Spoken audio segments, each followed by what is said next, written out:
Oke, baik. Assalamualaikum warahmatullahi wabarakatuh. Alhamdulillahirabbil alamin. Wa bihi nasta'in wa ala umuri dunya waddin. Shalatu wassalamu ala asyrafil anbiya'i wal mursalin. Sayyidina wa maulana Muhammad wa ala ali sayyidina Muhammad. Asyhadu an la ilaha illallah wa asyhadu anna Muhammadar Rasulullah. Raditu billahi robba wa bil islami dina bi Muhammadin nabiyya wa rasula. Rabbi zidna ilma warzuqna fahma amin amin ya Allah ya rabbal alamin. Allahumma arinal haqqa haqqa warzuqna tiba'ah wa arinal batila batila warzuqna istinabah. Oke, baik teman-temanku semuanya yang saya hormati, kita lanjutkan kajian kita pada hari ini. Memang ilmu itu harus senantiasa kita gali, karena ketika kita sudah mendapatkan ilmu, kalau kok kita berhenti, ya artinya kita hanya sebatas mengetahui apa yang kita ketahui. Sedangkan di banyak luar sana atau di luar sana, hakikatnya itu masih ada banyak sekali pengetahuan-pengetahuan dan hikmah-hikmah yang itu harus kita pelajari. Jadi kita nggak boleh yang namanya berhenti pada hari ini atau saat ini. Kalau kita kok menegasikan kita selesai mencari ilmu, ya artinya itu menunjukkan bahwa diri kita itu sombong. Ya, karena kita merasa bahwa kita itu sudah final, kita itu sudah selesai.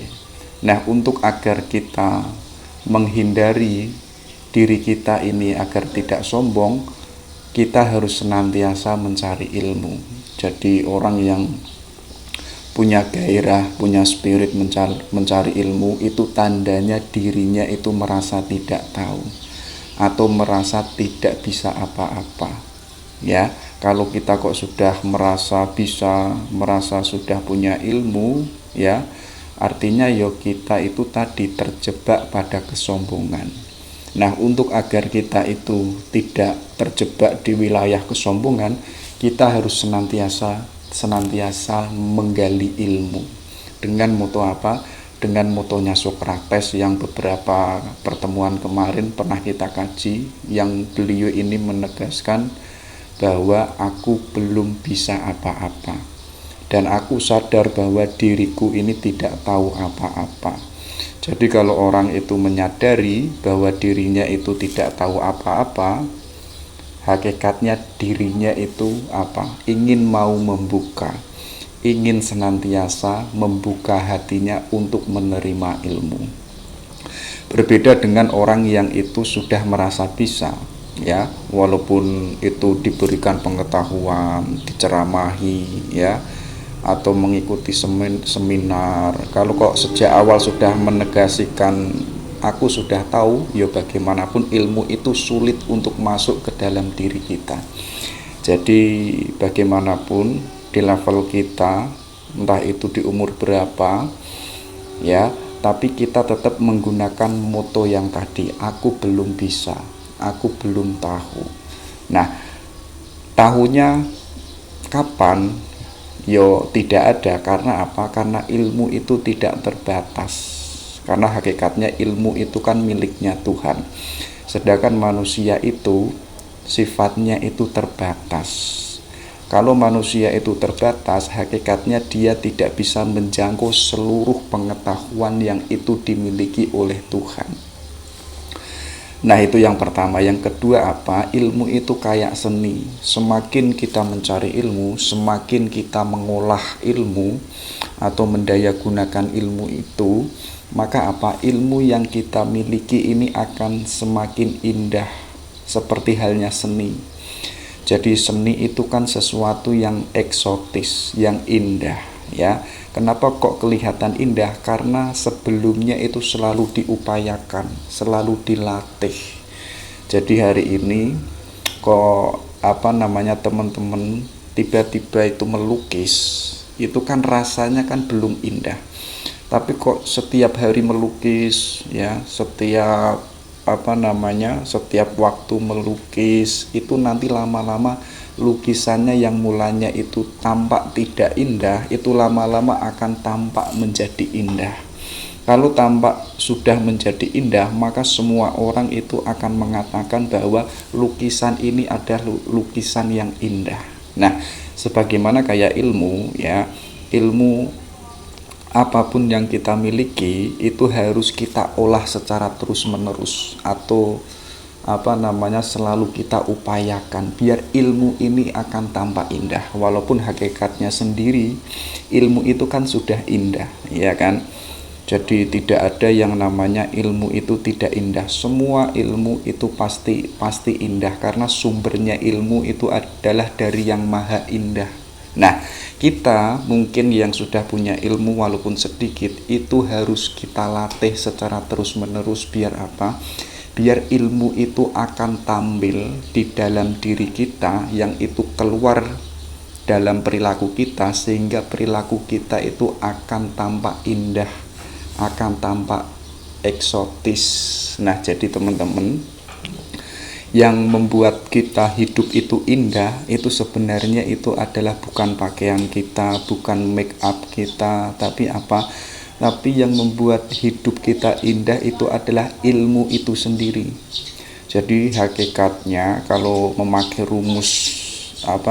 rumusnya Aristotle, kalau kita hubungkan dengan namanya seni ya, jadi orang kok semakin tambah ilmu ya, hakikatnya dirinya itu semakin indah ya. Jadi jangan berhenti mencari ilmu, biar apa?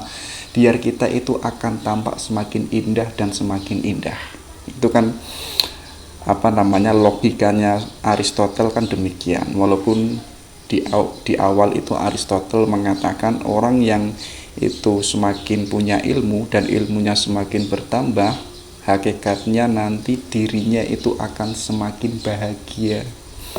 Tapi kok teman-teman sudah mencari ilmu ke sana kemari kok tidak membawa kebahagiaan, artinya itu ada yang salah dalam mencari ilmu, atau diri kita mungkin cara mencari ilmunya itu ada yang salah. Jadi kita harus mempertanyakan ke dalam diri kita, apakah ilmu yang sudah saya dapatkan ini sudah benar, ataukah cara saya dalam mempelajari ilmu itu sudah benar. Nah, itu harus kita koreksi. Biar apa? Biar nanti kita itu tidak rugi, karena hakikatnya tadi bahwa ilmu itu akan ilmu itu hakikatnya itu indah. Tapi kok kita memiliki ilmu, kita tidak bisa menggunakan sesuai dengan porsi dan proporsionalnya, maka apa yang terjadi? Ilmu yang mulanya itu indah, itu malah tampak tidak indah. Karena apa? Karena diri kita itu tidak bisa mendayagunakan ilmu itu secara optimal. Atau bisa juga kita itu salah dalam mengaktualisasi ilmu yang kita miliki, atau cara kita itu salah dalam mendapatkan ilmu. Nah, hari ini kita belajar atau lari ke barat yaitu ketemu seorang filosof besar namanya itu René Descartes. Jadi beliau ini nggak boleh dilupakan, nggak boleh ditinggalkan bagi mahasiswa-mahasiswa yang itu fakultas filsafat, atau teman-teman yang itu demen sama filsafat, nggak boleh lupa dengan tema skeptisme yang itu dibawa oleh René Descartes. Ya, jadi kok kita belajar filsafat kok melupakan beliau, melupakan René Descartes, artinya ada satu wilayah yang itu nanti akan sangat berpengaruh dengan ide-ide dan gagasan-gagasan setelahnya. Karena memang Descartes ini nanti menawarkan sesuatu yang baru yang itu mewarnai filsafat modern. Karena memang beliau ini kan punya gelarnya itu Bapak Filsafat Modern. Mengapa demikian? Karena beliau itu menawarkan paradigma filsafat baru dan itu meruntuhkan gaya filsafat Aristotelian yang sifatnya itu realisme. Jadi gayanya Descartes ini kan skeptis yang nanti melahirkan rasionalis. Sedangkan sebelumnya gaya filsafatnya itu coraknya Aristotelian. Jadi apa? Sumber pengetahuan itu diketahui bisa didapatkan ketika ada objek empiris, ya. Kenapa kok saya itu mengetahui di depan saya ini ada teh, ya? Karena saya melihat dan menyentuh, ya, dan menyentuh bahwa ini di depan saya ini ada teh. Artinya saya baru mendapatkan ilmu pengetahuan di otak saya bahwa ini namanya adalah teh. Itu mode gaya berpikirnya Aristotelian. Nanti itu didekonstruksi oleh René Descartes, ya. Jadi sumber pengetahuan itu enggak demikian. Nah, dari situlah nanti beliau menawarkan sesuatu yang baru yang sifatnya itu apa? Sumber pengetahuan itu hakikatnya sudah ada di kepala kita yang sifatnya itu pasti. Makanya dari situ kan beliau dijuluki Bapak Filsafat Modern. Makanya seperti halnya yang saya jelaskan tadi, gelarnya saja Bapak. Kalau kita melupakan kalau kita meninggalkan wacana Descartes ini, artinya kan ada sebagian besar di abad modern yang itu kita tinggalkan. Sedangkan kita hidup di era modern ini, kita nggak boleh meninggalkan lahirnya paradigma-paradigma yang itu digunakan para filosof hari ini, ya, mungkin 17 Masehi, 18 dan 19 Masehi, bahkan sampai hari ini, itu adalah yang mewarnai itu René Descartes. Ya, itu kan luar biasa. Jadi beliau ini orang kebangsaan Perancis yang lahir 1569. Nanti beliau itu umurnya nggak panjang, hanya 45 tahun. Jadi beliau ini mati muda. Walaupun demikian, ya, tapi nanti belakangan ide-idenya itu sangat berpengaruh pada filosof-filosof yang setelahnya. Dan sekaligus karya dan naskah-naskahnya itu sangat sangat berpengaruh juga. Jadi beliau ini sejak kecil orangnya itu sudah pinter, sudah cerdas. Bahkan ada cerita itu beliau kecil itu unik. Mengapa kok unik? Karena beliau ini orangnya males, ya, tapi sekaligus itu orangnya pinter. Jadi ada cerita itu kalau Descartes waktu kecil disuruh bangun itu malesnya minta ampun. Jadi kayak teman-teman mungkin disuruh bangun jam 5 itu kan, wah, itu kan juga tantangan luar biasa. Seperti halnya Descartes itu disuruh bangun jam 5, jam 6 itu susahnya minta ampun. Dan itu mungkin bangunnya beliau itu jam 8, jam 9, dan beliau ini baru nanti berangkat belajar, berangkat sekolah. Jadi memang beliau itu punya punya hak khusus, berbeda dengan teman-temannya. Kalau teman-temannya itu sekolah harus sampai sekolah itu jam 7, kalau Descartes ini dibebaskan oleh guru-gurunya, terserah kamu mau berangkat sekolah jam berapa.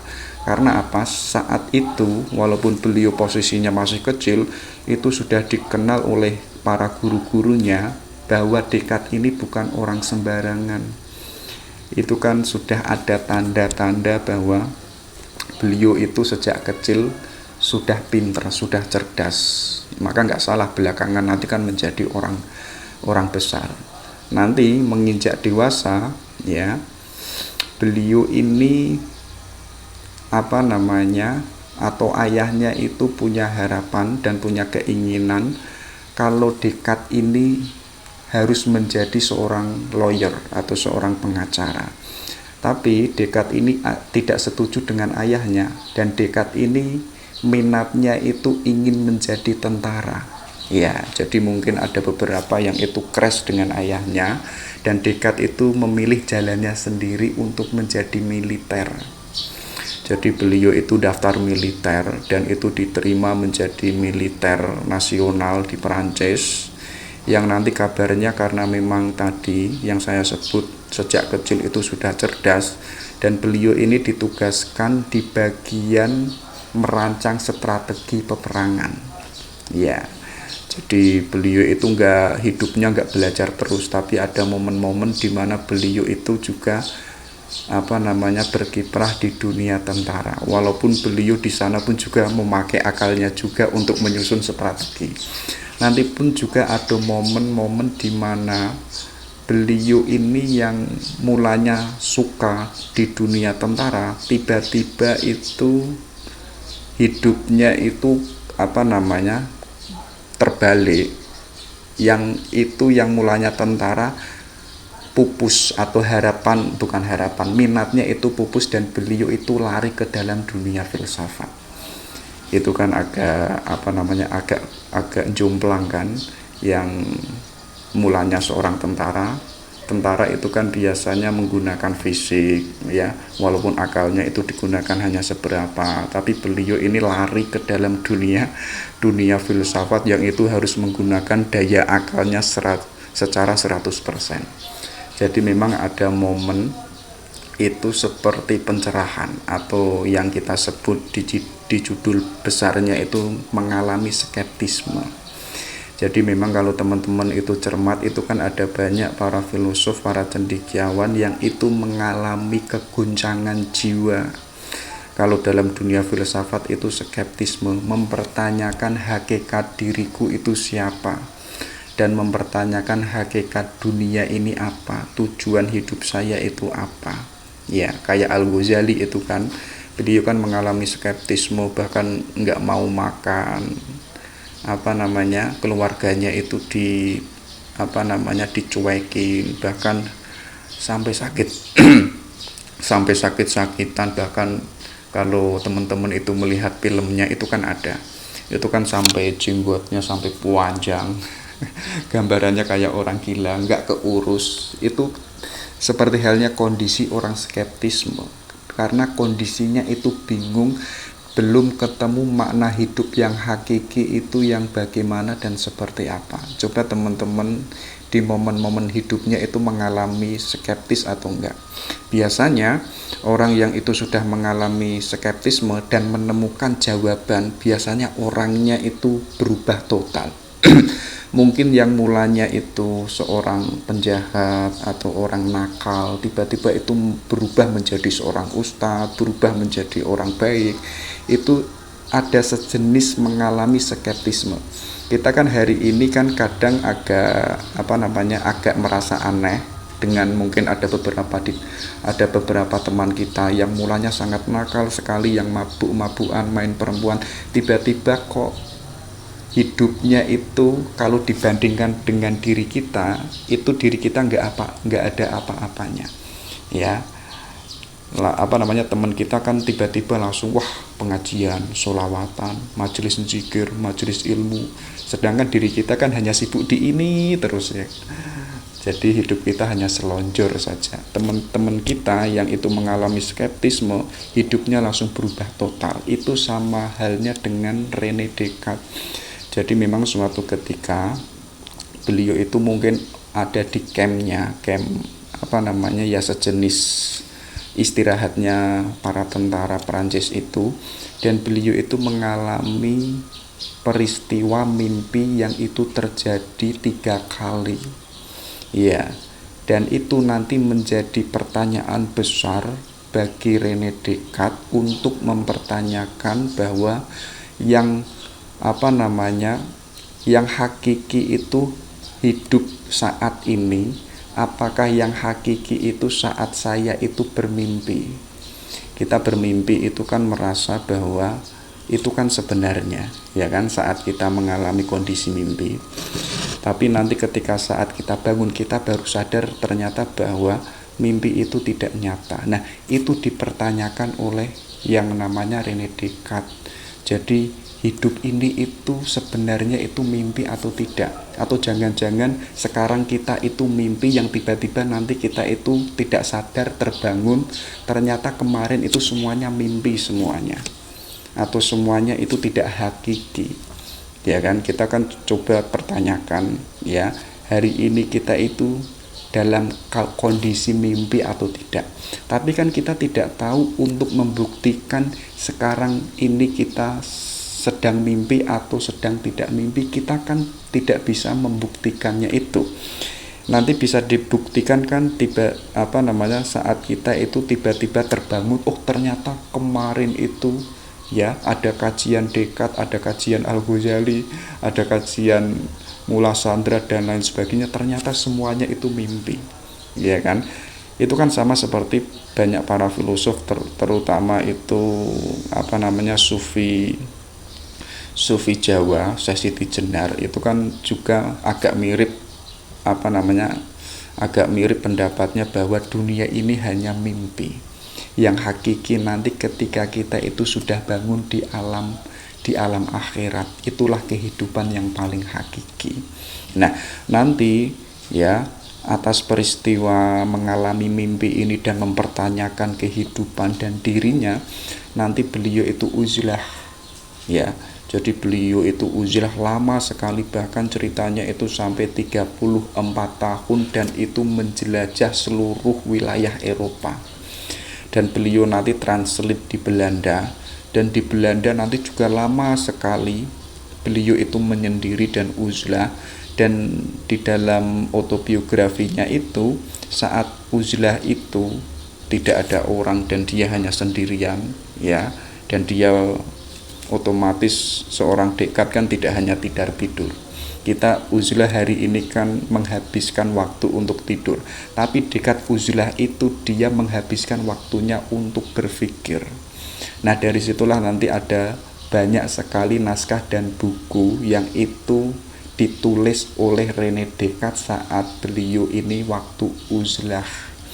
Jadi teman-teman kalau pengen tulisannya itu cepat selesai, entah itu skripsi, entah itu tesis, entah itu jurnal, caranya itu boleh menggunakan metodenya René Descartes, yaitu apa? Yaitu menghindar dulu dari masyarakat, menghindar dulu dari teman-teman ya. Kita mencari waktu yang itu sepi dan sunyi, tempat yang sunyi dan sepi, dan kita fokus di situ untuk mengembangkan ilmu atau untuk menyelesaikan tugas akhir kita. Itu insya Allah akan cepat selesai. Kenapa kok hari ini kita sulit menyelesaikan tugas? Karena kita itu sibuk dengan komunitas, sibuk dengan kerumunan.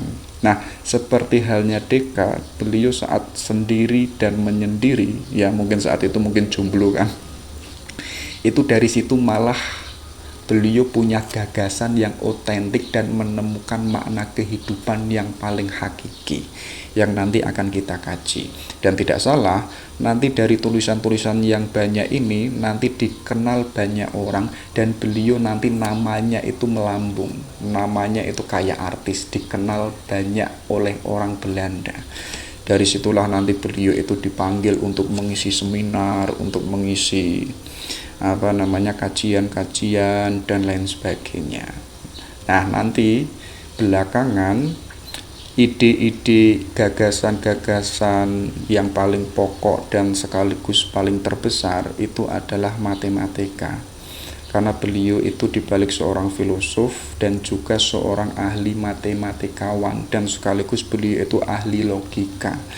Tapi uniknya Descartes ini ya, MTK atau matematika yang kita anggap sebagai ilmu eksak atau ilmu pasti, ya kan, kita kan nggak bisa membantah 1 tambah 1 2, kita kan tidak bisa membantahnya. Kita mengatakan 3 itu kan malah dianggap kita orang gila, ya kan. Artinya apa? Sejak kita kecil sampai hari ini atau dulu sampai hari ini, 1 tambah 2 itu pasti jawabannya itu 3. Itulah ilmu pasti atau ilmu eksak. Tapi nanti di tangannya René Descartes ini ya, ilmu matematika ini ditarik yaitu ke dalam wilayah filsafat yang sifatnya itu abstrak ya, yang sifatnya itu apa? Yang sifatnya itu tidak pasti. Itu kan unik ya.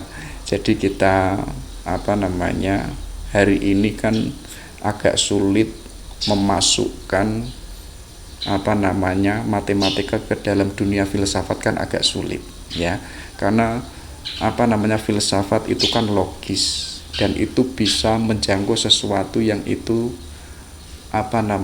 yang non fakta, yang non eksak. Sedangkan ilmu matematika ini 1 + 1 2 selesai. Tapi bagi filsafat itu mempertanyakan dua ini nanti itu nanti ujungnya di mana ya, lahirnya dari mana. Oh, lahirnya dari satu ini asalnya muasalnya itu dari mana. Itu sudah kerja filsafat. Nah, itu René Descartes. Jadi beliau itu dikenal sebagai bapak filsafat modern. Coba kita lihat apa saja yang itu ide-ide besarnya beliau.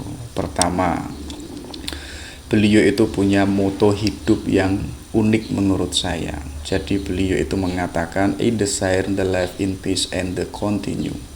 The life I have begun under the motto. Jadi saya itu menginginkan hidup yang damai dan melanjutkan hidup yang itu saya mulai di bawah moto, untuk hidup dengan baik aku harus hidup tak terlihat. Jadi teman-teman, hari ini kan kita sibuk keluar diri ya, dan kita tidak sibuk di dalam diri kita. Coba teman-teman mulai hari ini itu mode cara berpikir atau mode hidupnya itu coba diarahkan ke dalam diri kita. Yaitu kalau dalam bahasanya Descartes yaitu apa? Untuk agar kita bisa hidup yang baik, aku harus hidup yang itu tidak bisa dilihat oleh orang lain. Mengapa kok demikian? Coba dicek ya teman-teman.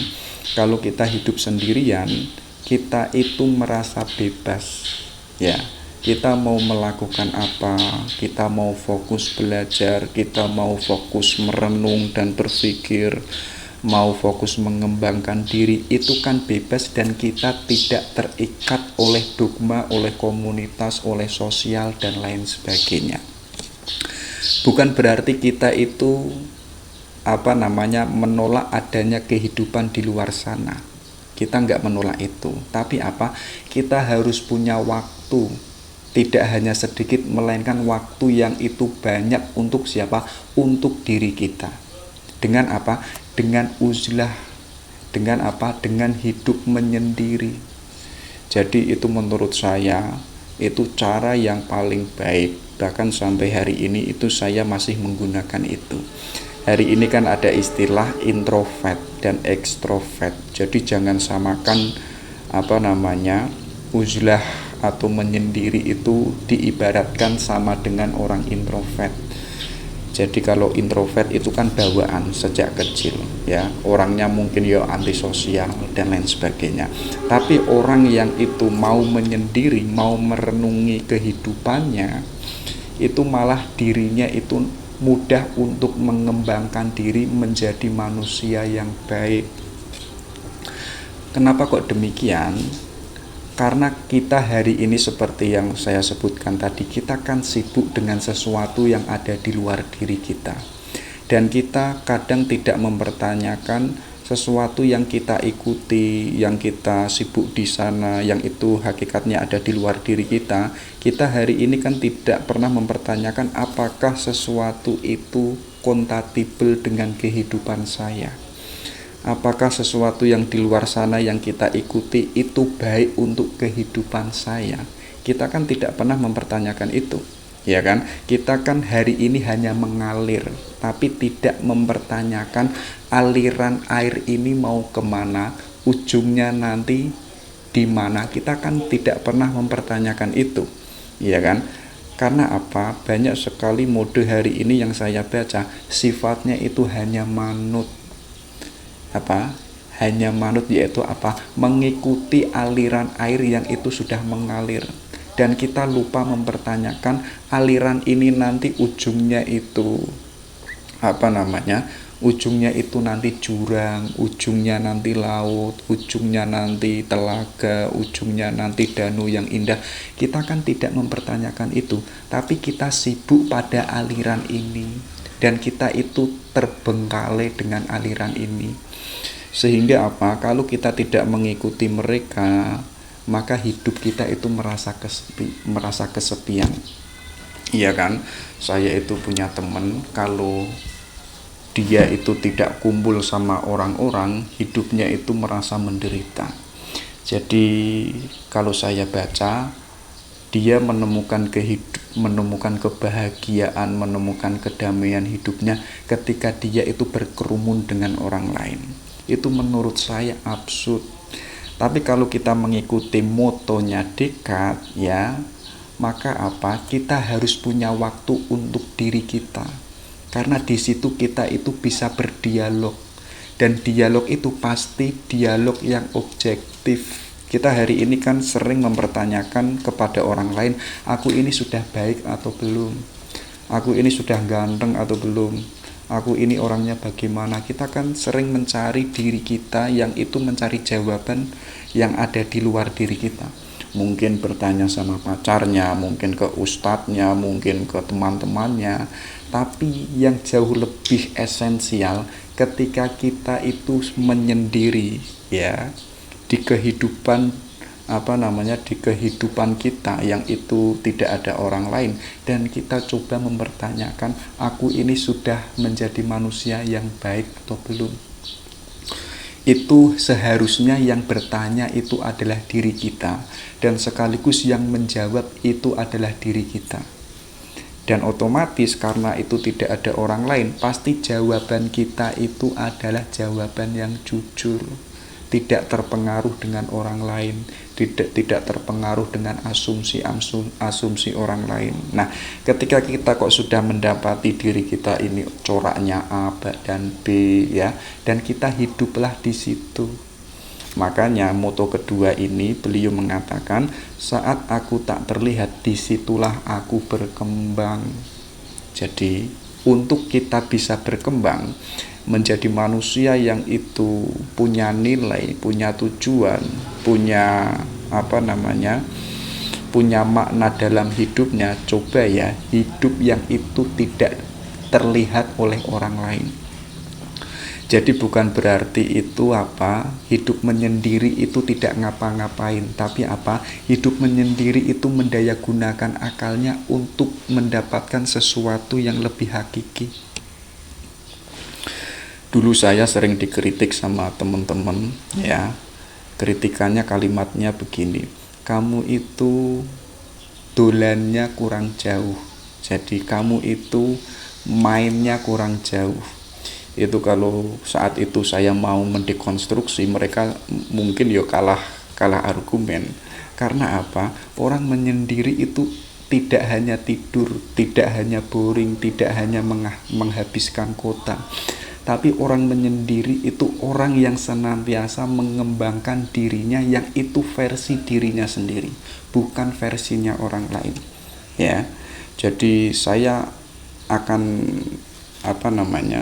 saya merasa yakin, ya, orang yang tadi mengatakan dolanmu kurang adoh, ya, kalau dibandingkan teman-teman yang itu sibuk menyendiri dan mengembangkan diri, itu berani bertanding dengan orang yang mengatakan tadi, ya.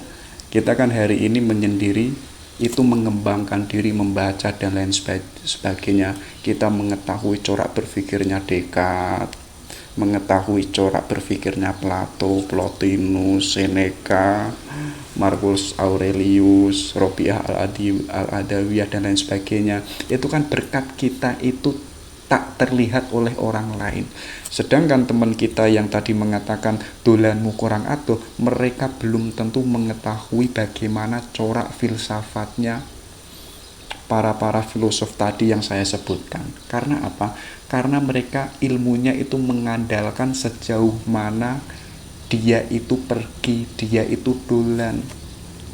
Kalau dolannya itu hanya di gunung, dia hanya sebatas mendapatkan ilmu pengetahuan gunung. Ya, kalau dolannya itu hanya ngopa dan ngopi, yo ilmunya hanya sebatas itu. Tapi dia tidak bisa mengetahui sesuatu yang itu di luar ngopi, di luar gunung. Mungkin dia mengetahui gunung Ungaran, gunung Merbabu, tapi saya yakin dia tidak mengetahui gunung Gunung Orpales, mungkin gunung di Afrika dan lain sebagainya.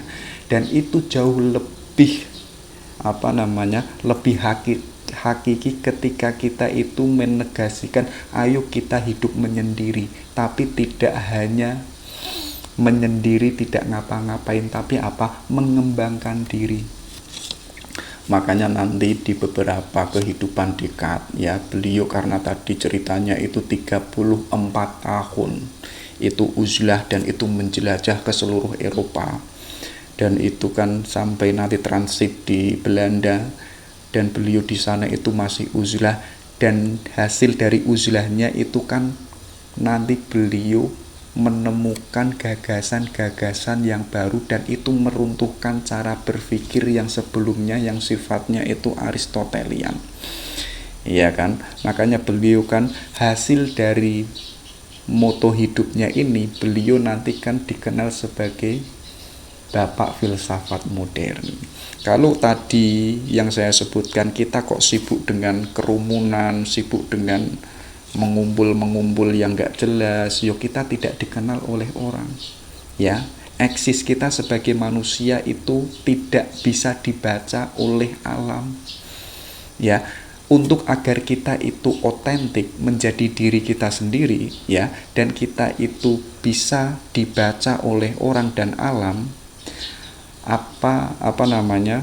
langkah awalnya kita harus menyendiri, mengembangkan diri biar kita itu eksis menjadi manusia yang itu tidak sama dengan orang lain. Kalau kita sama dengan orang lain, kehidupan kita itu tidak kebaca, kita itu kayak rumput ya. Tapi kok kita mau mengembangkan diri dengan cara menyendiri, nanti kita itu akan berbeda dengan orang lain, dan alam semesta itu bisa membaca kita, dan orang lain pun bisa mengetahui, oh orang ini ahlinya bidang ini, orang itu ahlinya bidang itu. Itu hasil dari yang namanya kesendirian kita yang itu senantiasa mengembangkan diri.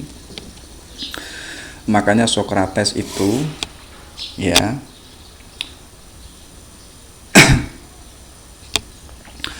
bukan Socrates, makanya Descartes itu mengatakan hidup menyendiri bukan berarti tak melakukan apapun, tapi berfilsafat ya.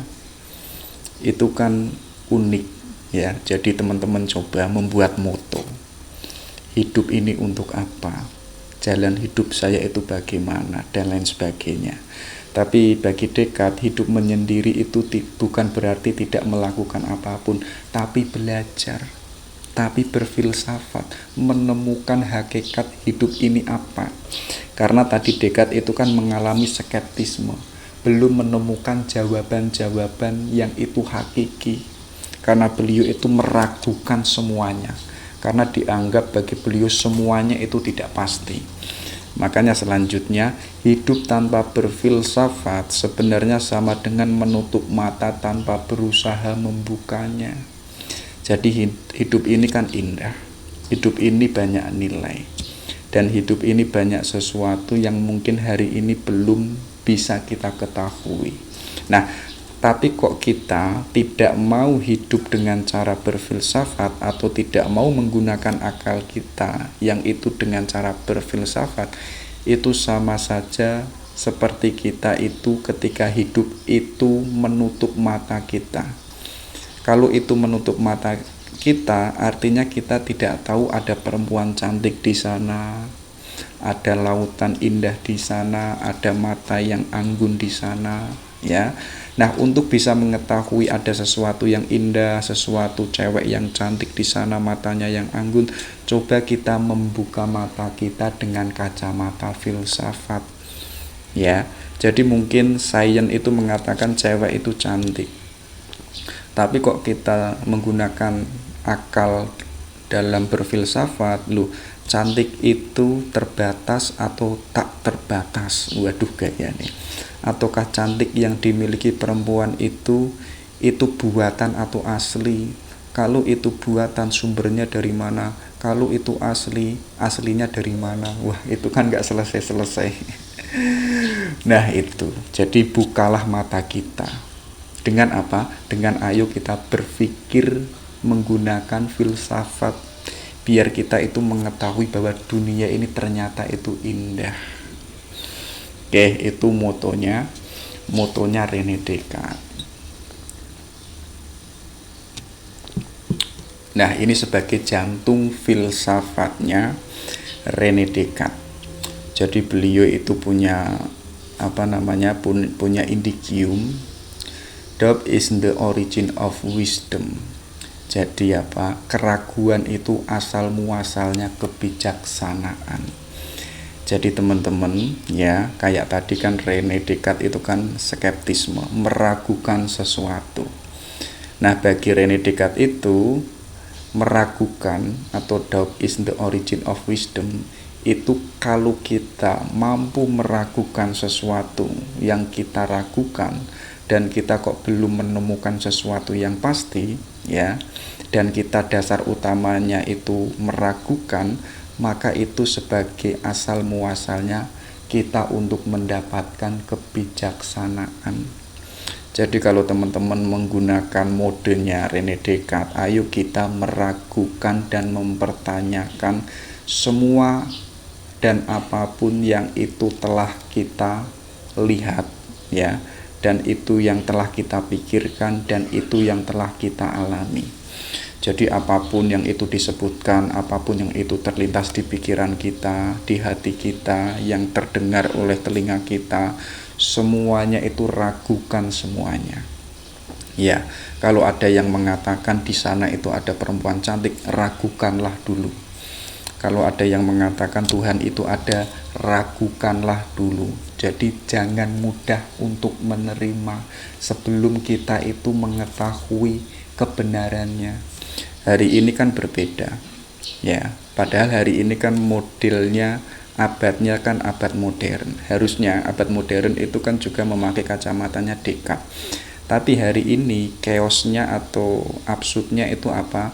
Orang itu tidak punya rasa keraguan.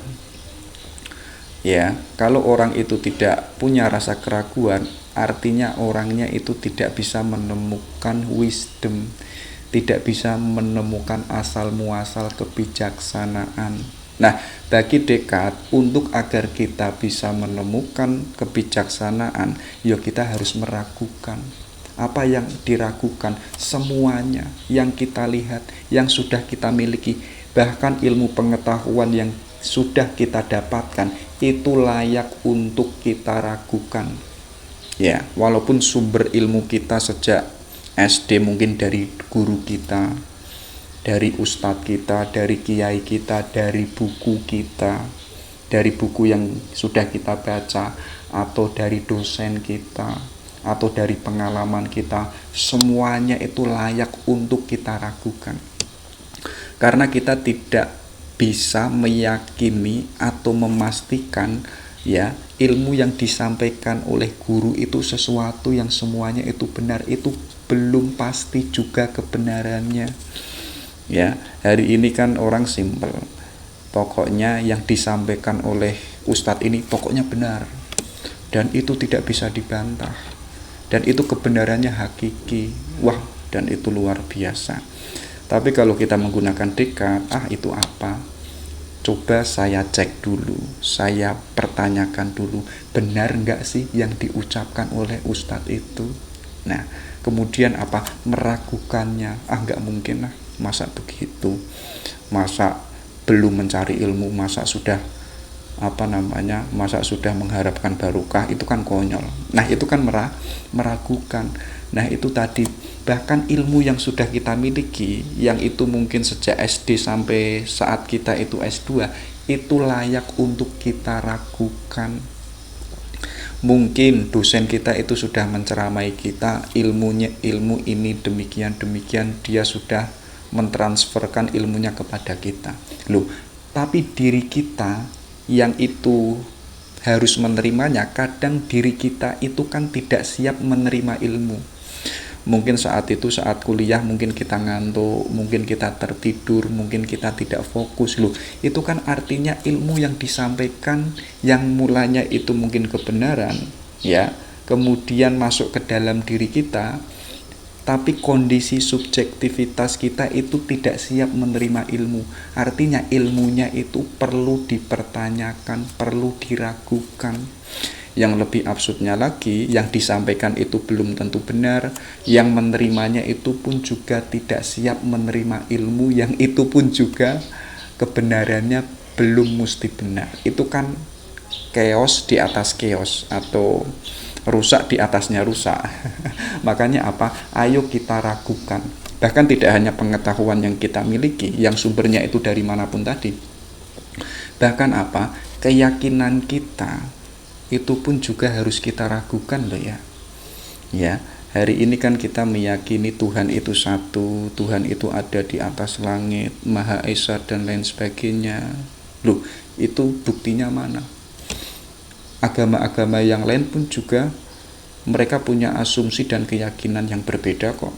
Lalu Tuhan yang sebenarnya itu yang seperti apa? Nah, itu kita meragukannya. Bukan berarti kita harus mencari Tuhan sampai Tuhan itu kelihatan, enggak. Tapi apa? Kita cek keyakinan kita itu sudah valid atau masih tidak valid. Hari ini soal keyakinan itu kan juga hanya ikut-ikutan saja. Wes pokoknya aku ikut sama kamu lah, karena kamu tokoh agama, pokoknya aku 100% ikut sama kamu. Tapi kita lupa mempertanyakan keyakinan kita itu sudah monoteis atau politeis atau animisme, dinamisme. Kita kan tidak pernah mempertanyakan itu atau meragukan itu. Iya kan? Nah, di lain waktu kita mengasumsikan atau mendeklarasikan bahwa keyakinan saya itu monoteisme. Tapi di sisi lain kita ke hutan, ya, kita menyandarkan hidup kepada penghuni-penghuni hutan, atau kita lari ke kuburan, kita lari ke laut mencari sandaran-sandaran hidup. Itu artinya kan ada sesuatu power yang besar yang itu di luar powernya Tuhan, yang kita itu menyandarkan hidup kita kepada sesuatu itu. Ya, walaupun tadi kita meyakini dan mendeklarasikan keyakinan kita monoteisme, ya, tapi secara praktisnya keyakinan kita itu dinamisme. Artinya kita meyakini power-power, ya, kekuatan-kekuatan yang itu di luar kekuatannya Tuhan. Nah, itu layak juga kita pertanyakan, apakah keyakinan kita ini modelnya animisme, ataukah dinamisme, ataukah monoteisme, atau yang lebih absurd apa, keyakinan yang sifatnya itu ikut-ikutan. Itu menurut saya absurd di atasnya absurd. Jadi apa? Biar keyakinan kita itu murni, ya, kita harus merekonstruksi, lebih-lebih apa? Mendekonstruksi. Contoh kecil, saat kita kecil, kita kan meyakini Tuhan itu besar, dia punya tongkat, dia gambarannya itu seperti seorang raja. Itu waktu kita SD. Nanti saat kita menginjak SMA itu kan berbeda lagi. Wah, Tuhan itu di mana ya? Kita kan agak bingung. Nanti waktu kita kuliah, kita kan berbeda lagi cara keyakinan kita. Artinya apa? Keyakinan kita itu harus kita dekonstruksi secara terus-menerus.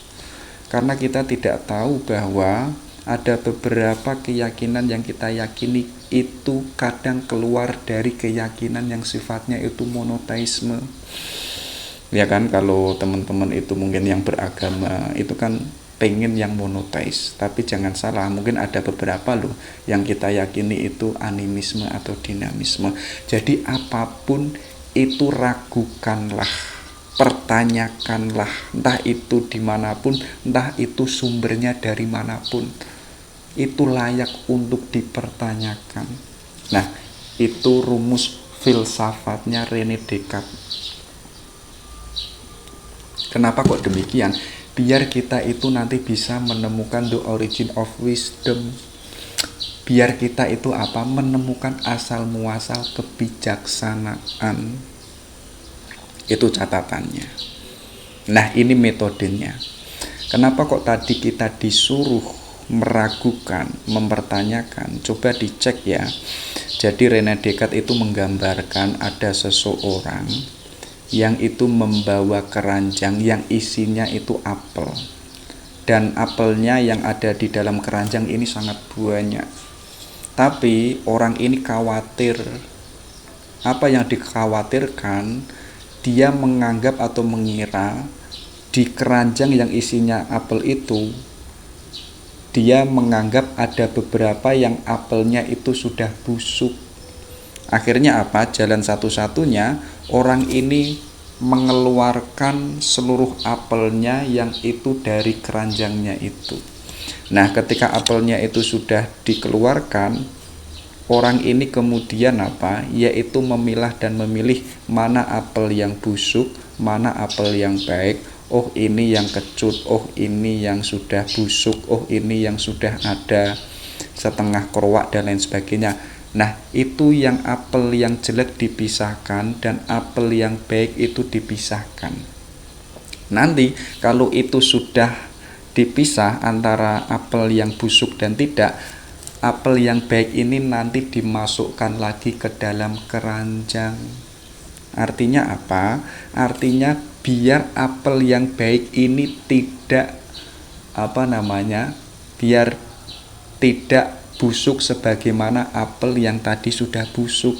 Kalau kita kok campurkan ada baik dan ada apel busuk, nanti yang apel baik ini pun malah nanti menjadi busuk. Karena apa? Karena ada apel yang busuk. Maka jalan satu-satunya apa? Keluarkan semuanya apel itu, dan yang busuk itu dipilih dan disingkirkan. Yang apel yang baik ini dimasukkan ke dalam keranjang. Biar apa? Biar apelnya itu semuanya itu apel yang baik. Ini maksudnya Descartes ini ingin menganjurkan sebagaimana diri kita yang itu punya keyakinan, punya ide, punya gagasan, punya akal pikiran, dan sudah punya ilmu pengetahuan. Coba pertanyakan, pengetahuan kita itu sudah menjadi pikiran yang baik, ataukah ada juga pikiran yang itu busuk sebagaimana busuknya apel? Nah, kalau kita mengikuti method of doubt ya, artinya apa? Pengetahuan kita itu untuk mengecek ada yang baik, ada yang buruk. Caranya bagaimana? Yuk kita keluarkan semuanya. Pikiran-pikiran yang itu sudah kita dapatkan. Nah, kalau kita sudah keluarkan, coba dicek ya. Ini pikiran yang baik singkirkan, ini yang sudah tidak relevan tinggalkan. Kita ambil pikiran-pikiran yang itu konteksnya relevan pada diri kita, yang itu pas untuk diri kita. Nah, pilihlah pikiran-pikiran, ide-ide pengetahuan yang itu sudah sesuai yang itu pengetahuan yang baik, kemudian masukkan lagi ke dalam diri kita. Biar apa? Biar akal pikiran kita itu dan termasuk pengetahuan itu tidak tercampur antara pengetahuan yang baik dan pengetahuan yang buruk. Makanya tadi kan Descartes ragukanlah semuanya. Nah, level kedua yaitu apa? Yaitu keluarkan semua dulu pengetahuan itu, kita pilah dan pilihlah yang baik. Yang baik ini masukkan kembali ke dalam diri kita. Ya. Kalau tidak begitu, maka selama sejauh kita hidup, kita masih membawa pikiran-pikiran yang busuk, dan itu akan mengotori kehidupan kita. Nah, untuk agar pikiran dan perilaku dan hidup kita itu baik, caranya tadi, kita keluarkan dulu pengetahuan-pengetahuan yang sudah kita miliki dan kita pilih yang baik-baik saja. Contoh cek teman-teman ya. Hari ini kan secara tidak langsung kita kan punya pengetahuan jelek, iya kan? Contohnya apa? Contohnya pengetahuan ketidakadilan, pengetahuan kezoliman, pengetahuan mencuri. Itu kan pengetahuan jelek. Ya, dan itu akan secara tidak langsung nanti sadar atau tidak sadar itu akan teraktualisasi dalam kehidupan kita. Kenapa kok kita melakukan mencuri? Ya semoga kita tidak menjadi seorang pencuri. Seandainya kita kok mencuri, karena di dalam pikiran kita itu ada pikiran yang busuk. Ya, akhirnya apa? Oh, ada uang yang itu tidak ada orangnya, ada dompet yang itu tidak ada orangnya. Kemudian pikiran kita itu pikiran ingin mengambilnya. Artinya apa? Di pikiran kita ada pikiran yang busuk, dan itu sangat membahayakan. Apalagi yang lebih kacau itu keyakinan-keyakinan yang busuk, ya, meyakini ada sesuatu yang punya kekuatan di luar kekuatannya Tuhan. Akhirnya kan lari ke hutan, lari ke sini, lari ke orang yang punya keramat dan lain sebagainya. Nah, itu harus kita cek. Biar apa? Semuanya yang ada di dalam diri kita itu sesuatu yang baik, sesuatu yang benar. Nah, itu yang dimaksud metode meragukan. Ada juga untuk agar kita bisa menemukan epistemologi yang itu benar. Tadi kan kita harus hidup menyendiri. Yang kedua, kita harus meragukan. Kemudian agar kita mendapatkan pengetahuan yang benar, kita harus mengecek pengetahuan kita. Ya, dan kita ambil yang benar-benar saja. Nah, dan Descartes menawarkan ada 4 jalan kebenaran. Yang pertama apa? Seperti halnya tadi, kita jangan percaya apapun sebelum teruji kebenarannya.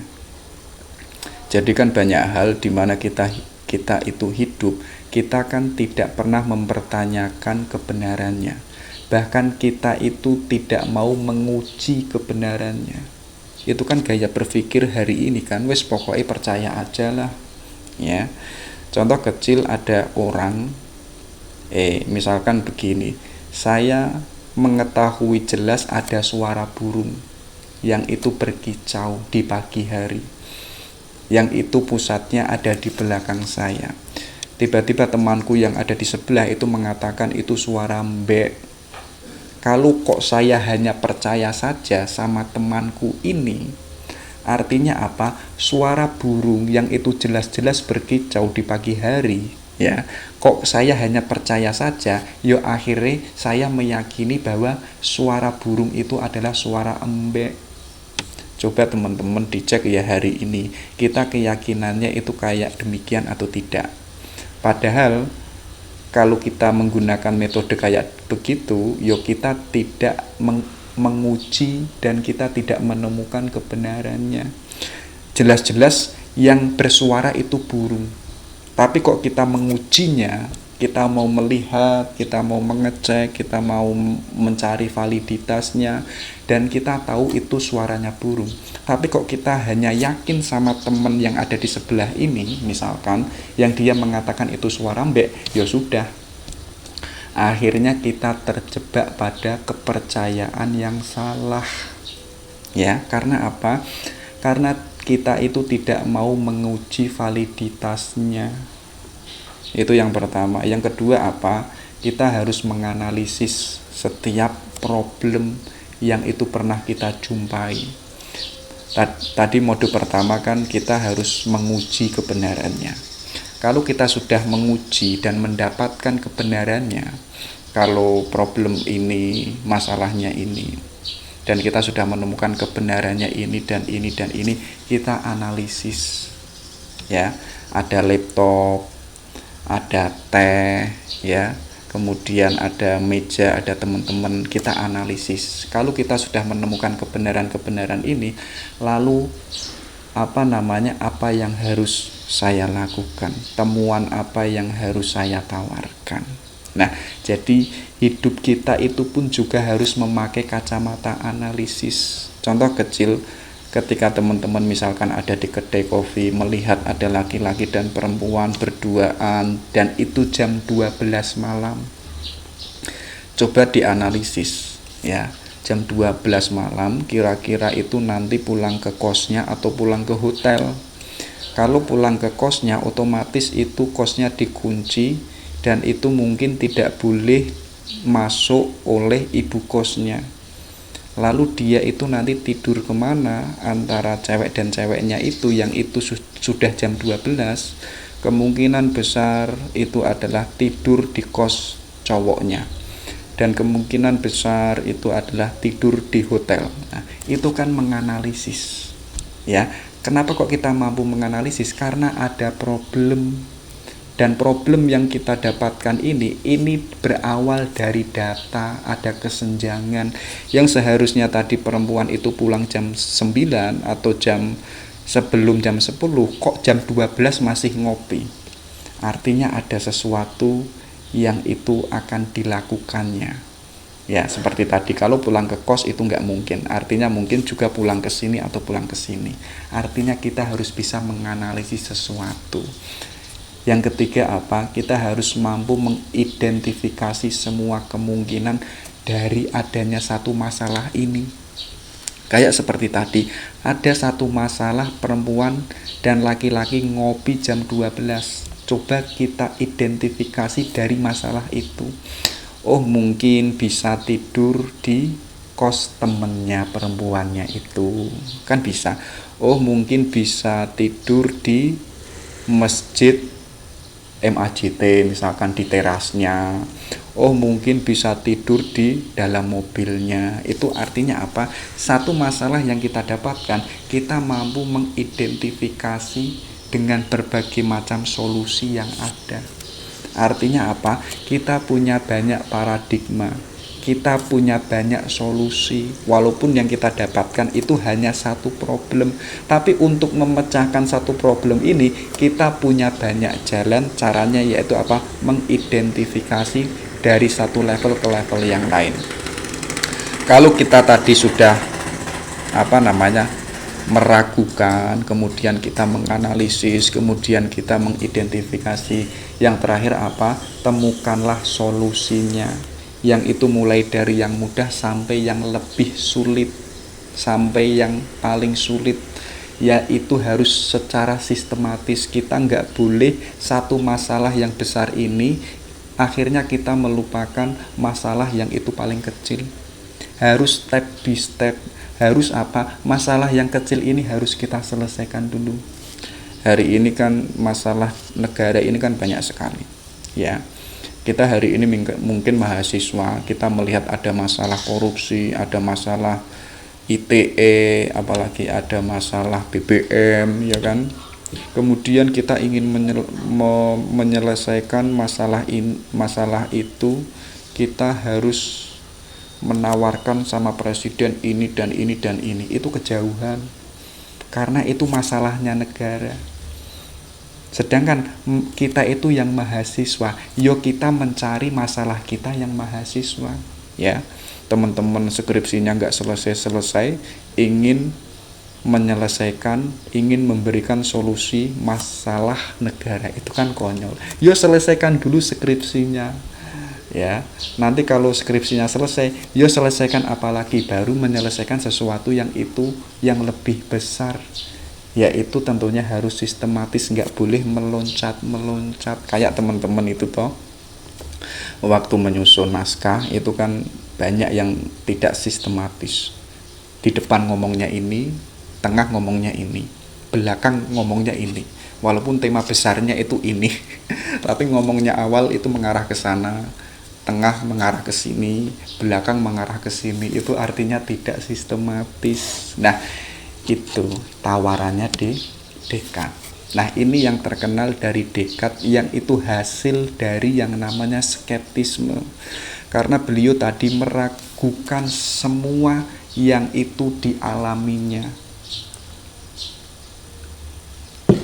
Lalu kan Descartes bertanya, yang kita alami itu ternyata sumbernya adalah dari pengalaman kita.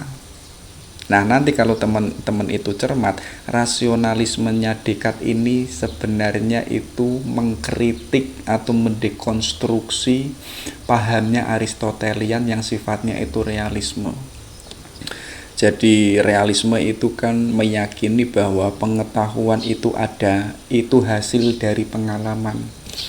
Kalau pengalaman kita itu hanya naik gunung, ya pengalaman kita hanya sebatas itu. Kalau pengalaman kita itu hanya menjadi seorang pemimpin pemimpin desa, ya pengalaman kita itu hanya itu. Jadi pengetahuan sebanyak apapun itu sumbernya sejauh mana pengalaman yang itu sudah kita alami. Jadi sumbernya itu adalah dari panca indera dan kemudian dari realitas yang ada di luar diri kita. Tapi bagi Descartes, ya, kalau sumber pengetahuan itu dari pengalaman atau dari fakta, data empiris, data empiris itu satu tidak pasti.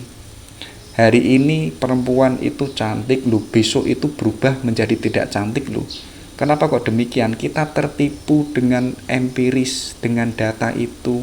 Mungkin hari ini ceweknya menggunakan bedak, besok ternyata lupa menggunakan bedak atau bedaknya itu habis. Kita kan tertipu. Tertipu dengan anggapan kita yang hari ini perempuan itu cantik, besok kok tidak cantik ya. Artinya pengetahuan kita itu tertipu.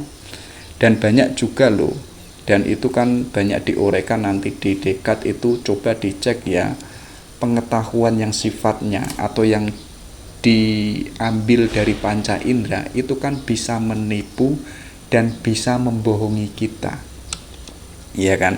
Coba dicek hari ini Ungaran, Gunung Ungaran itu yang saya lihat di sana, itu kan kelihatan indah, kelihatan hijau, kelihatan seni, kelihatan eksotis lah dan lain sebagainya. Itu kan saya dapatkan dari panca indera.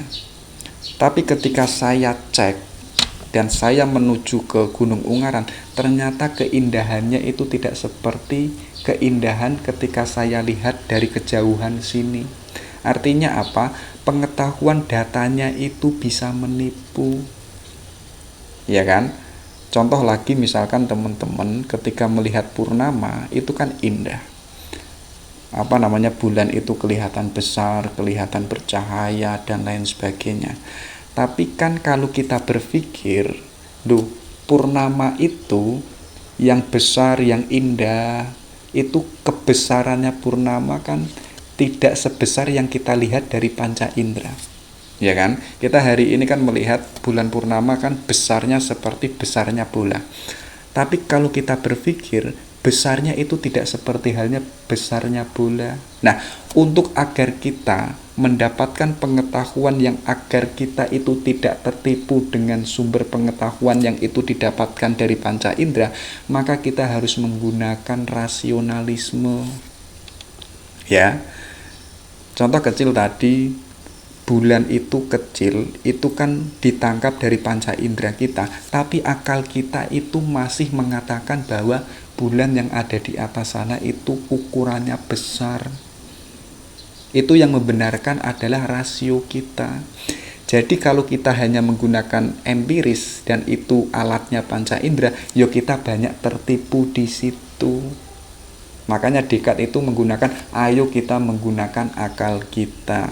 Karena akal kita ini mampu membenarkan yang itu tidak bisa dibenarkan oleh panca indera. Contoh kecil, Al-Ghazali itu kan mengibaratkan pensil itu kalau dilihat dari panca indera, ya, ketika dimasukkan ke sungai itu kan bengkok, ya kan? Itu kan bengkok ini dibenarkan oleh panca indera, tapi akal kita itu membenarkan bahwa pensil ini tetap tegak dan lurus.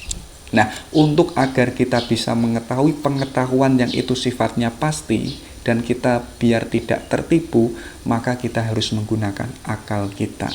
Ini sebagai dekonstruksi teman-teman yang tadi mengatakan dolanmu kurang adoh, mainmu kurang jauh.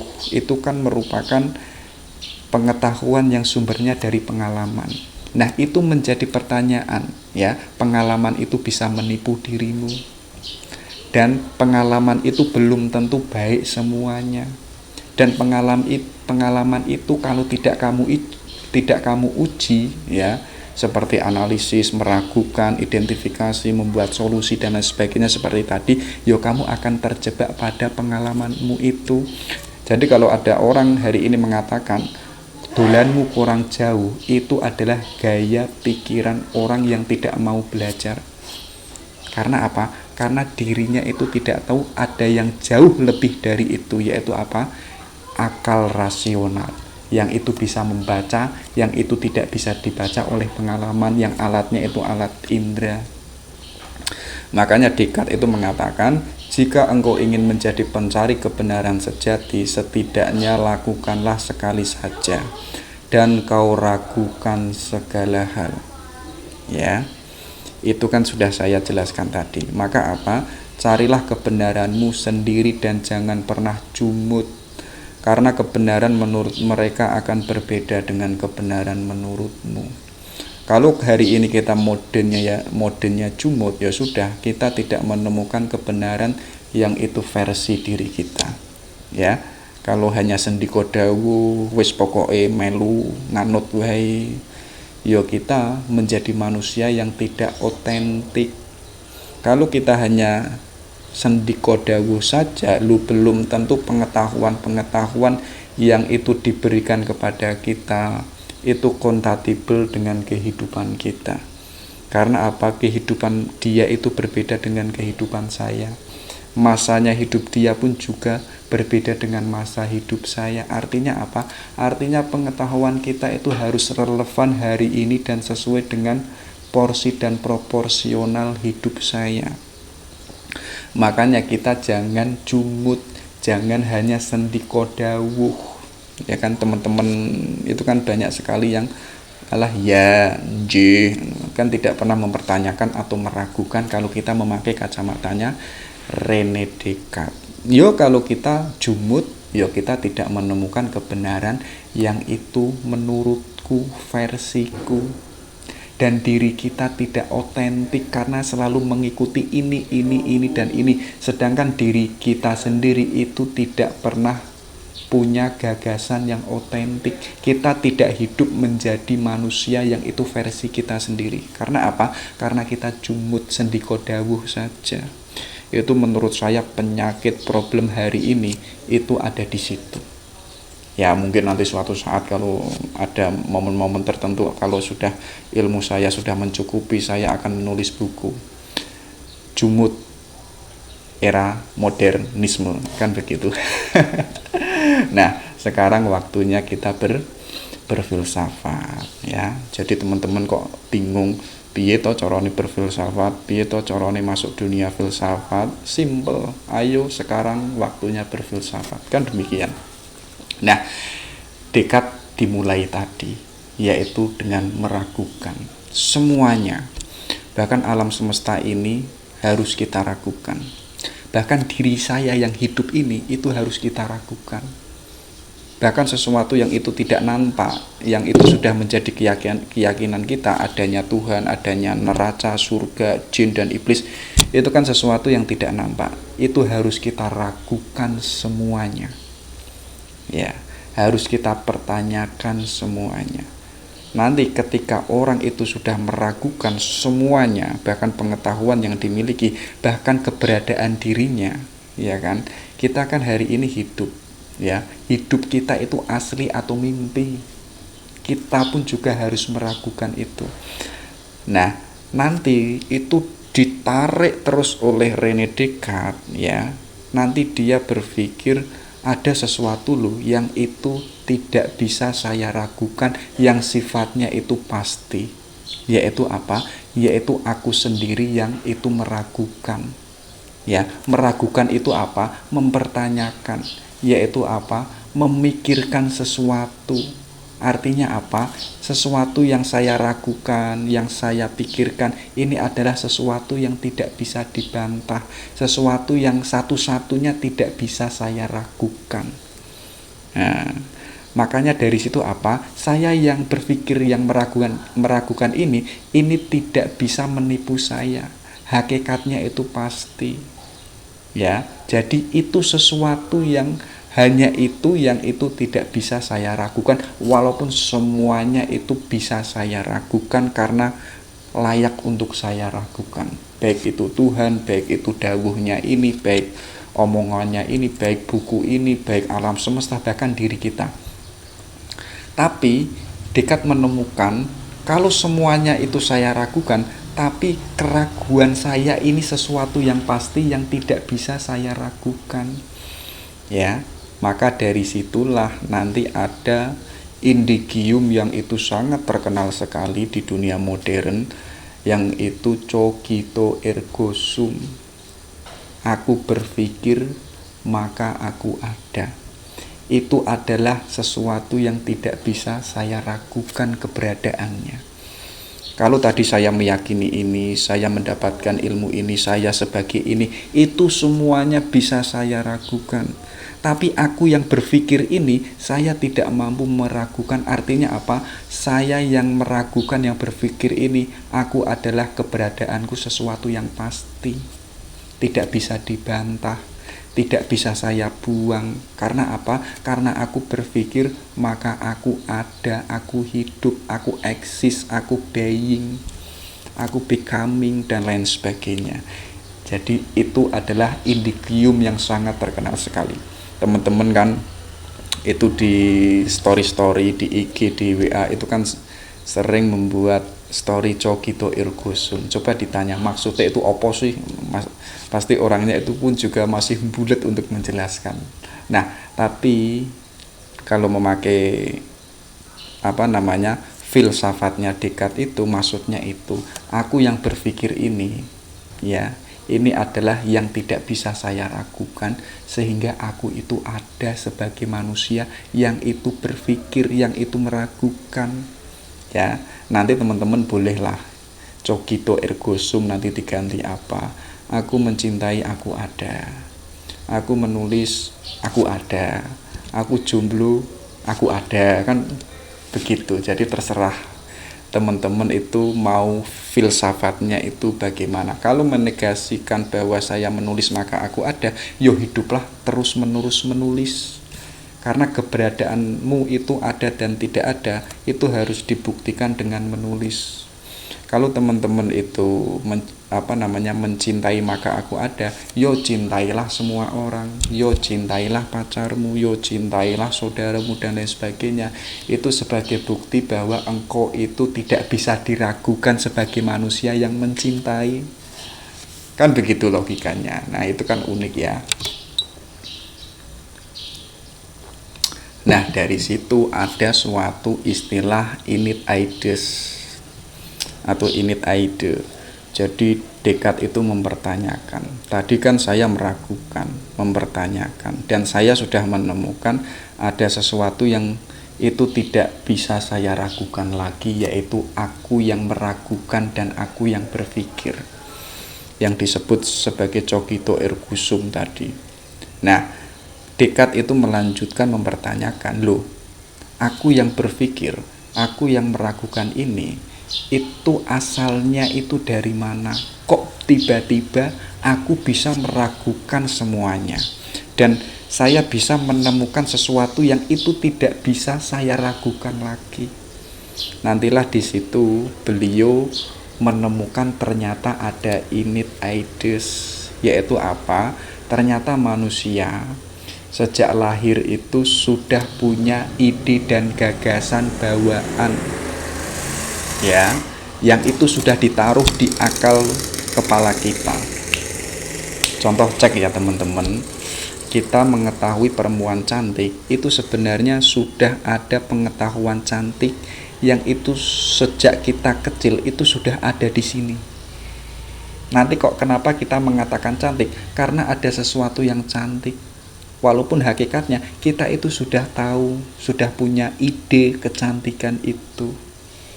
Jadi ide bawaan dulu, baru data itu mendatangi, baru data itu hadir, baru akal ini mengatakan, oh itu cantik, oh itu jelek. Nah, itu artinya apa? Manusia punya ide bawaan. Nah, nanti ditarik oleh Descartes lagi, manusia itu nanti punya pikiran yang tadi pikirannya kan banyak sekali kan, sejak SD dan sampai hari ini, dan itu pikirannya itu meluas. Ya, kita hari ini pengetahuannya kan tidak hanya di kuliah saja, tapi pun juga di seminar, di ini dan lain sebagainya. Artinya pengetahuan kita itu meluas, melebar, yang itu melampaui diri kita. Jadi ketika Descartes itu sudah menemukan aku yang itu berpikir dan maka aku itu ada, ya, ternyata pikiran-pikiran atau keraguan dan sekaligus pikiran itu ternyata itu sudah ada di dalam diri saya, sehingga saya itu mampu meragukan, mampu mempertanyakan, dan sekaligus mampu berpikir. Nah, dan pikiran ini sifatnya itu meluas, tidak hanya satu aspek, tidak hanya satu kacamata, dan sekaligus manusia itu adalah hakikatnya mencari kesempurnaan, ya. Jadi manusia berpikir itu kan mencari kebenaran. Semakin manusia itu menemukan kebenaran, artinya dia itu menuju satu langkah, dua langkah untuk menjadi manusia. Jalannya dengan berpikir untuk menemukan kebenaran. Ya, hari ini kan kita tidak terbatas. Hari ini kan manusia kan termasuk diri kita, ya, itu kan manusia terbatas. Tapi kita kan setiap hari berpikir mencari ilmu, itu kan untuk menuju sesuatu yang tak terbatas atau mencari sesuatu yang sempurna. Ya, nanti pada puncaknya Descartes itu pada sampai kesimpulan bahwa ada sesuatu yang itu paling sempurna, yang itu sudah ada di kepala kita. Disitulah lahir gagasan namanya Tuhan.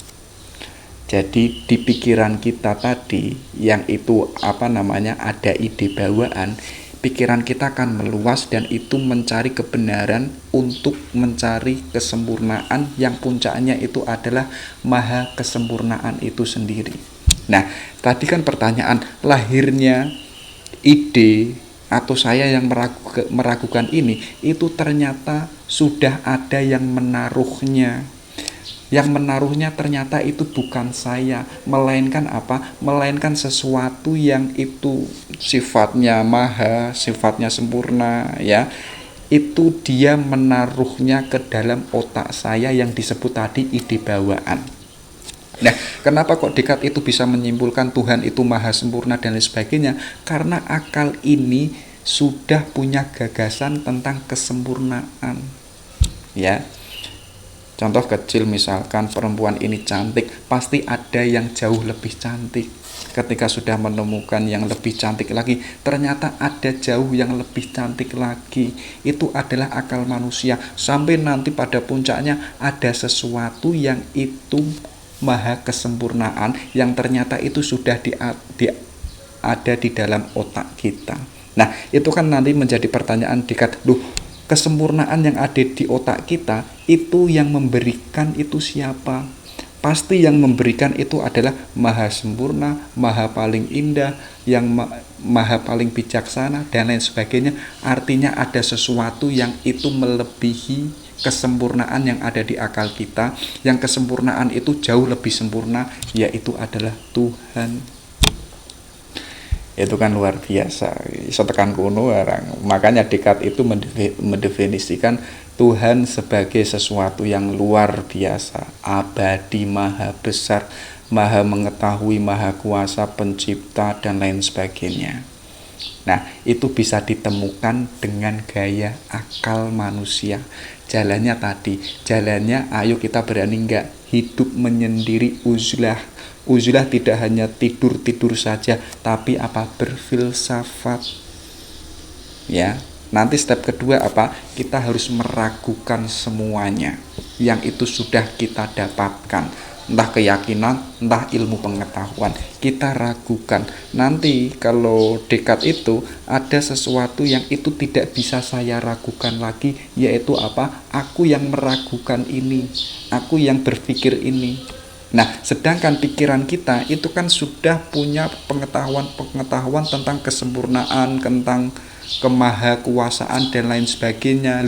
Itu ternyata ada sesuatu yang jauh lebih dari itu, dari pengetahuan kita, yang itu ternyata sudah dimasukkan ke dalam otak kita yang disebut tadi ide bawaan. Artinya ada sesuatu yang itu jauh lebih sempurna daripada kesempurnaan pengetahuan kita, yaitu yaitu Tuhan. Simpelnya kayak demikian.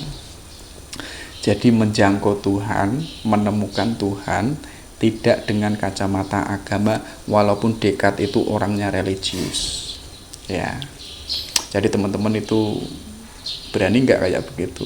Ya, hari ini kita kan menemukan Tuhan dengan kacamata agama, tapi coba kita memakai dengan akal, bisa nggak?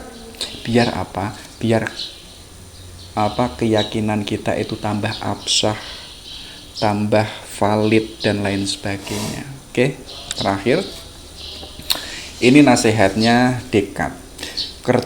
Kecerdasan akal itu tidak penting. Yang penting apa? Engkau gunakan tidak akal itu. Ya, teman-teman percuma punya akal yang cerdas, punya akal yang jenius, tapi tidak mau menggunakan akalnya itu. Artinya apa? Dirinya tetap bodoh. Jadi menurut saya cerdas dan jenius itu ketika orangnya itu senantiasa belajar, senantiasa menggunakan, mendayagunakan akalnya. Jadi kalau ada orang mengatakan kamu cerdas, itu saya cek dulu, ya, saya ragukan dulu. Orang yang dikatakan orang ini cerdas, dia itu gila dengan buku enggak, atau senantiasa belajar atau enggak, atau dia suka belajar atau tidak. Nah, nanti kalau kenyataannya tidak demikian, artinya dia itu bodoh. Walaupun orang ini mengatakan orang itu cerdas, tapi yang dikatakan oleh orang ini, dia tidak absah. Karena pengetahuannya tadi mungkin ada yang busuk, kan begitu. Nah, itu ya. Jadi percuma kita setiap hari makan ikan laut, tapi kita tidak mau mendayagunakan akal kita. Yo sama saja kita bodoh. Yo mending kita makan lele, makan telur, makan opor, tapi kok kita senantiasa setiap hari menggunakan akal kita, itu jauh melampaui kecerdasan. Ya, jadi kecerdasan itu tidak diukur pada otaknya, tapi diukur sampai mana orangnya itu mendayagunakan akalnya. Yang terakhir, conquer yourself rather than the world. Jadi taklukkan dirimu daripada menaklukkan dunia. Jadi orang pinter itu biasanya dia itu pengen menaklukkan dunia, ya, pengen menyelesaikan perang Palestina, pengen menyelesaikan problem negara. Itu orang pinter. Tapi orang wise, orang bijaksana, dia ingin menyelesaikan, ingin menaklukkan dirinya sendiri. Itu jauh lebih esensial daripada kita menaklukkan yang ada di luar diri kita. Itu lebih bijaksana kalau kita itu menaklukkan diri kita sendiri. Hari ini kan banyak orang ingin menaklukkan yang ada di luar diri kita. Itu tandanya orangnya pinter. Dan mungkin kalau di bawahnya pinter itu kan masih ada lagi. Tapi orang bijaksana, dia lebih mau membaca dirinya, mengembangkan dirinya, dan menaklukkan dirinya. Itu orang yang wise, orang yang bijaksana. Oke, sekian dari saya. Itu dari René Descartes, skeptisme, dan beliau bapak filsafat modern. Wabillahi taufik wal hidayah. Assalamualaikum warahmatullahi wabarakatuh.